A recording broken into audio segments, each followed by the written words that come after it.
अस्सलामुअलैकुम जी my dear students, मैं हूं आपका मेंटोर मुजाहिद हुसैन और आज हम डिस्कस करेंगे कि सप्लीमेंट्री इम्तिहानात 2026 के हवाले से दो चार बातें।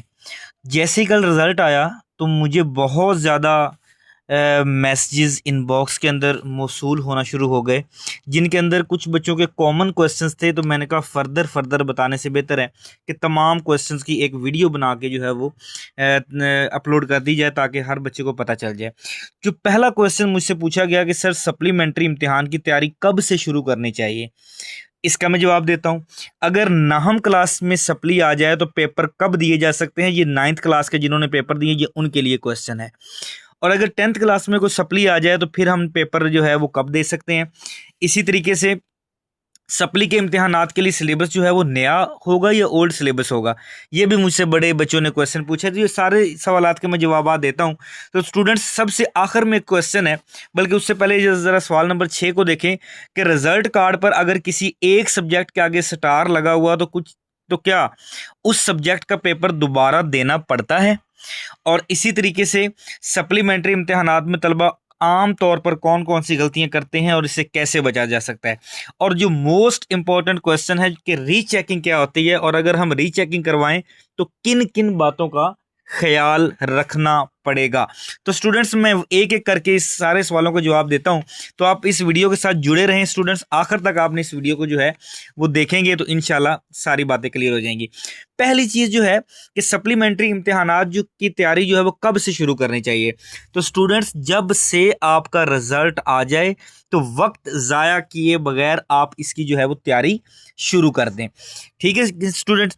इसके बाद, क्योंकि अब इस दफ़ा आज से पहले कभी भी ऐसा नहीं हुआ कि तलबा को सप्लीमेंट्री की तैयारी के लिए 40 दिन से ज़्यादा का टाइम दिया जाए, लेकिन आप सब के लिए खुशखबरी है कि सप्लीमेंट्री के इम्तिहान के लिए इस दफ़ा उन्होंने 60 दिन पूरे दे दिए, 2 माह दे दिए। आप 2 माह के अंदर जो है वो तैयारी कर सकते हैं। और स्टूडेंट्स, अगले जो सप्लीमेंट्री के इम्तिहानात हैं वो 6 अक्टूबर से जो है वो शुरू हो रहे हैं और इसके बाद ऑनवर्ड ये चलेंगे।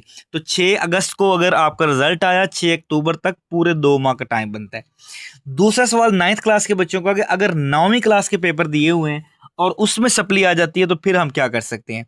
तो स्टूडेंट्स, आप 9वीं क्लास वाले जो बच्चे हैं, नहम क्लास के बच्चे, वो इस सप्लीमेंट्री के एग्जाम के साथ पेपर नहीं दे सकते। ये बात वाज़ेह है। कुछ बच्चे कहते हैं सर सप्ली आ गई है तो फिर हम पेपर अभी दे लें। नहीं स्टूडेंट्स, आपका जो पेपर है वो 10th क्लास के पेपर के बाद होगा, जिस तरह अब ये सप्लीमेंट्री का पेपर होगा।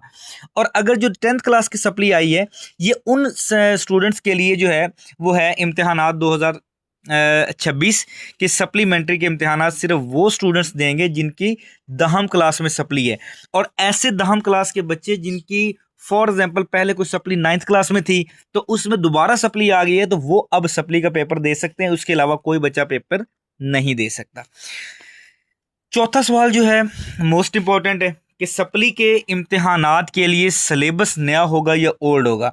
तो बेटा एक बात याद रखिएगा कि आप की सप्ली जितनी दफ़ा भी आ जाती है, आपके चांसेस अब इस दफ़ा इन्होंने इंक्रीज कर दिए हैं, तो 5 चांस हैं एक बच्चे के पास सप्ली के देने के।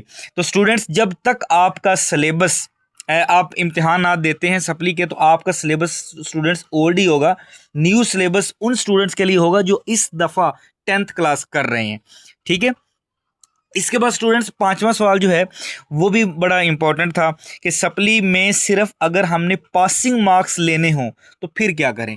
तो स्टूडेंट्स, इसके लिए बड़ी वाज़ेह और जामे मैं बात करूंगा। स्टूडेंट्स, इसके लिए मैं जिस तरीके से आप तमाम बच्चों को मैंने गाइड किया मुकम्मल तौर पर एनुअल के अंदर, इसी तरीके से मैं सप्ली के अंदर और ज़्यादा कॉन्शियस होकर आप लोगों को स्टूडेंट्स को मैं गाइड करूंगा ताकि आप लोग जो है वो बड़े अच्छे नंबर जो है वो ले सके। अगर सिर्फ आपने पास होना है तो उसके लिए मैं अलग से एक स्ट्रेटजी हर वीडियो के अंदर बताऊंगा। मसलन मैथ की वीडियो बनाई तो उसके अंदर स्ट्रेटजी बताऊंगा कि आपने मैथ के अंदर सिर्फ 2 चैप्टर कर लें, सिर्फ 3 चैप्टर कर लें तो आपके अच्छे नंबर आ सकते हैं।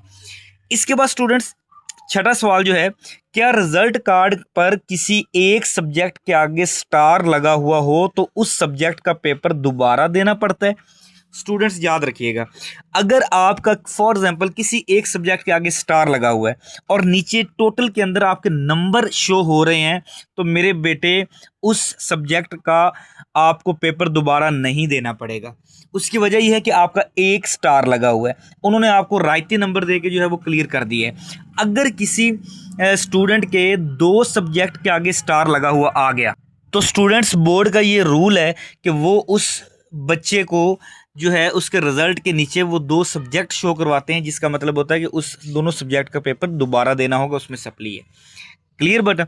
इसके बाद स्टूडेंट्स 7वां सवाल जो मुझसे ज़्यादातर पूछा गया वो ये है कि सप्लीमेंट्री इम्तिहान में तलबा आम तौर पर कौन कौन सी गलतियां करते हैं और इनसे कैसे बचा जा सकता है। तो स्टूडेंट्स सबसे जो बड़ी और सबसे मेजर और सबसे अहम गलती जो बच्चे करते हैं वो ये है कि तैयारी देर से शुरू करते हैं। मेरे नज़दीक ये सबसे बड़ी गलती है, क्योंकि आपके पास थोड़ा सा टाइम होता है। कहाँ आपने पूरे साल के अंदर तैयारी की होती है तो उसमें सप्ली आ गई, तो इन 2 माह के अंदर जो कि पहले 40 दिन थे अब पूरे 2 माह आपको दे दिए, इनके अंदर अगर आप तैयारी जल्दी शुरू नहीं करेंगे तो फिर आप पास कैसे होंगे। तो स्टूडेंट्स सबसे अहम गलती जो है वो ये है कि आप जो है वो तैयारी जल्दी शुरू करें, बल्कि आज से ही अपनी तैयारी शुरू कर दें। आज मैं अपनी वीडियो यूट्यूब चैनल पर अपलोड करूंगा, इंशाल्लाह आप किसी एक सब्जेक्ट पे होगी, अगर आपका वो सब्जेक्ट है तो उसमें ज़रूर जो है वो आपकी मदद हो सकती है। इसके बाद स्टूडेंट्स 8वां सवाल है, सप्लीमेंट्री इम्तिहानात की तैयारी कितने दिन में मौसर तरीके से की जा सकती है। तो स्टूडेंट्स इसका मेरे पास बड़ा आसान सा हल है कि अगर आपके पास 2 माह हैं, मतलब 60 दिन है टोटल, तो स्टूडेंट्स आप जो है वो 30 दिन तैयारी के अंदर लगाएं। और अगले जो 30 दिन है अगर आप घर में तैयारी कर रहे हैं तो बच्चे आप डेली बेसिस पर अपने आप को टेस्ट दें। जिस तरीके से टीचर टेस्ट लेता है आप अपने आप को टेस्ट देंगे अगले 30 दिन। और अगर किसी आप टीचर के पास आप तैयारी कर रहे हैं तो आप पहले 30 दिन के लिए जो है वो पढ़ेंगे और अगले 30 दिन जो है वो तैयारी करेंगे। आपका जो है वो बड़ी अच्छी तैयारी हो जाएगी, इंशाल्लाह दोबारा सप्ली आने के चांसेस बहुत कम हो जाएंगे। और आखिरी सवाल है कि रीचेकिंग क्या होती है, और अगर हम रीचेकिंग करवाते हैं तो किन किन बातों का ख्याल रखना पड़ता है। असल में लफ्ज़ ये गलत इन्होंने यहाँ पर लिखा हुआ है, रीचेकिंग नहीं होना चाहिए था, यहाँ पर रीकाउंटिंग होना चाहिए था, क्योंकि पेपर के अंदर चेकिंग तो होती ही नहीं, दोबारा जो है वो पेपर चेक नहीं होता। इसके लिए मैं आपको मज़ीद डिटेल में बता देता हूँ। इसमें ज़रा स्टूडेंट्स मेरे पास एक पेज है, इसके ऊपर सारी लिखी हुई है डिटेल। इसमें ज़रा देखिएगा कि रीचेकिंग होती क्या है। रीचेकिंग का मतलब ये है कि पेपर को दोबारा चेक नहीं किया जाता, रीचेक नहीं होता, रीकाउंट होता है। ये बात मैं ऑलरेडी आप लोगों को बता चुका हूँ। और इसके बाद जो सबसे अहम बात कि रिजल्ट आने के 15 दिन के अंदर मुतलका बोर्ड में रीचेकिंग की दरख्वास्त दी जा सकती है। फॉर एग्जांपल आपको शक है कि एक सब्जेक्ट के अंदर मेरे नंबर ज़्यादा थे, कम हैं, ज़्यादा होने चाहिए थे, तो इसलिए आप रीचेकिंग की एप्लीकेशन जो है वो दरख्वास्त दे सकते हैं। स्टूडेंट्स अब आपने इस जब रीचेकिंग के लिए आप जाएंगे तो उसके अंदर आपको कौन कौन सी बातों का ख्याल रखना है। फॉर एग्जांपल आपको रीचेकिंग के लिए वो कहते हैं आप आ जाएं, जिस डेट को आप जाएंगे तो आपने सबसे पहले ये चेक करना है, सबसे पहली बात कि मारूजी के नंबर टोटल में शामिल किए गए हैं। क्या जो उन्होंने एमसीक्यूज के नंबर अलग से लगाए हैं, क्या वो टोटल नंबर के अंदर शामिल हो चुके हैं या नहीं हुए। उसके बाद दूसरे नंबर पर आपने जो चेक करना है वो ये चेक करना है कि सफ़ात की मौजूदगी, क्या पेपर का कोई सफ़ा मिसिंग तो नहीं है। मसलन आपने पूरा पेपर दिया है तो अंदर से शीट के बिल्कुल दरमियान में से पेज फटे हुए तो नहीं है। अगर पेज निकाले गए हैं तो आप फ़ौरन से पहले जो है वो आप उनको कह दें कि हमारा पेज जो है वो यहाँ पर मिसिंग है। तीसरे नंबर पर जो है वो तमाम सवालात की चेकिंग, क्या तमाम सवालात चेक किए गए हैं और हर सवाल के नंबर लगाए गए हैं। बेटा इसके अंदर सबसे अहम बात यह है कि बाज़ औक़ात ऐसा होता है कि कुछ टीचर जो हैं वो जल्दी में पेपर चेक कर रहे होते हैं तो 2 पेज इकट्ठे वो आगे कर देते हैं, दरमियान वाला पेज रह जाता है चेक होने में। तो आपने ये चीज़ चेक करनी है कि क्या इसका जो है वो तमाम क्वेश्चन जो है वो चेक हो चुके हैं या नहीं। अगर नहीं हुए तो इसका आप जो है वो मुतलका बोर्ड ऑफिस को बताएं। और चौथे नंबर पर आखिर में नंबर दोबारा शुमार किए जाते हैं ताकि कोई गलती ना रह जाए। और आखिर में जो उन्होंने टोटल करके लगाए होते हैं ना नंबर, इस तरीके से कि आपके एमसीक्यूज के अंदर 15 नंबर हैं, फिर क्वेश्चन नंबर 2 जो है उसके अंदर 10 नंबर हैं, फिर क्वेश्चन नंबर 3 के अंदर भी 10 नंबर हैं, क्वेश्चन नंबर जो 4 है उसके अंदर 5 नंबर हैं। तो ये सारे नंबर आपने दोबारा से काउंट करने हैं, क्या ये वो मतलूबा नंबर मतलब 45 है उसके मुताबिक हैं या नहीं है, ये चीज़ आपने जो है वो चेक करनी है। अगर वो इसमें कोई गलती हो, एरर हो, तो फिर भी आपने मुतलका बोर्ड को जो है वो बताना है। और नोट आप लोग ज़रा सुन लें कि किसी भी सवाल को दोबारा चेक नहीं किया जाता।